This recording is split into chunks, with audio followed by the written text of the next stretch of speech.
இங்கே நம்ம heroine bubbly தினமும் 10-15 சப்பாத்தி சாப்பிட்டுட்டு அவங்களோட பைல்வான் அப்பா கூட லைஃப் ரொம்ப ஹாப்பியாக என்ஜாய் பண்ணிட்டு இருப்பாங்க. அப்போ அவங்க ஃப்ரெண்டோட கல்யாணத்தில் ஒரு ஹேண்ட்ஸமான பையனை பார்க்குறாங்க. இப்போ அவனுக்காகவே நம்ம ஹீரோயின் டெல்லிக்கு போகிறாங்க.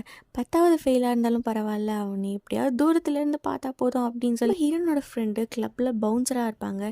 இப்போ நம்ம ஹீரோயினும் அங்கேயே லேடி பவுன்சராக சேர்ந்துடுறாங்க. அடுத்த நாள் விராட்டோட பர்த்டே பார்ட்டிக்கு போய் நம்ம ஹீரோயின் நல்ல சரக்கு அடிச்சுட்டு அவங்களுக்கு ப்ரப்போஸும் பண்ணிடுறாங்க. இந்த மாதிரி ஒரு பொண்ணு எந்த பையனுக்காவது பிடிக்குமா?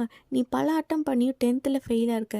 நீ குண்டாவாக சோறு சாப்பிட்ற. மற்றவங்க முன்னாடி டீசன்ஸே பார்க்காம ஏப்ப விடுற. இதை கேட்டு ஃபீலான நம்ம ஹீரோயின் அந்த இடத்த விட்டு வெளில வந்துடுறாங்க. இப்போ நெக்ஸ்ட் டே நம்ம ஹீரோயின் எங்கே விட்டாங்களோ அங்கேருந்தே ஸ்டார்ட் பண்ணலான்னு மறுபடியும் 10th எக்ஸாம்ஸ்க்கு படிக்கிறாங்க. அப்புறம் ஒரு நாள் கிளப்பில் நம்ம விராட்டுக்கு ஒரு பணக்கார வீட்டு பையனுக்கும் நடுவில் பிரச்சனையாக நம்ம ஹீரோயின் தான் உள்ளே வந்து காப்பாற்றுறாங்க.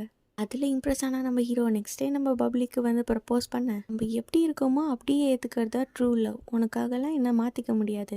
ரியாலிட்டி என்னன்னு எனக்கு புரிய வச்சிட்டேன். மேட்டு நான் என் சொந்த காலில் நிற்க போகிறேன் அப்படின்னு சொல்லிட்டு நம்ம ஹீரோன் அங்கேருந்து போக மறுபடியும் நம்ம ஹீரோயின் கிளப்பில் இருக்க ஒரு பொண்ணை கிட்னாப் பண்ணிட்டு போக நம்ம ஹீரோயின் காப்பாற்றுறாங்க அந்த பொண்ணை. அந்த நியூஸ் டிவிலலாம் வர நம்ம ஹீரோயின் பையமாக இருக்கான்னு ஜட்ஜ் பண்ண ஊர் மக்கள் எல்லாருமே தூக்கி வச்சு கொண்டாடுறாங்க. மற்றவங்களை காப்பாற்றினதுக்காக நம்ம ஹீரோயினுக்கு அவார்டெல்லாம் கொடுக்குறாங்க.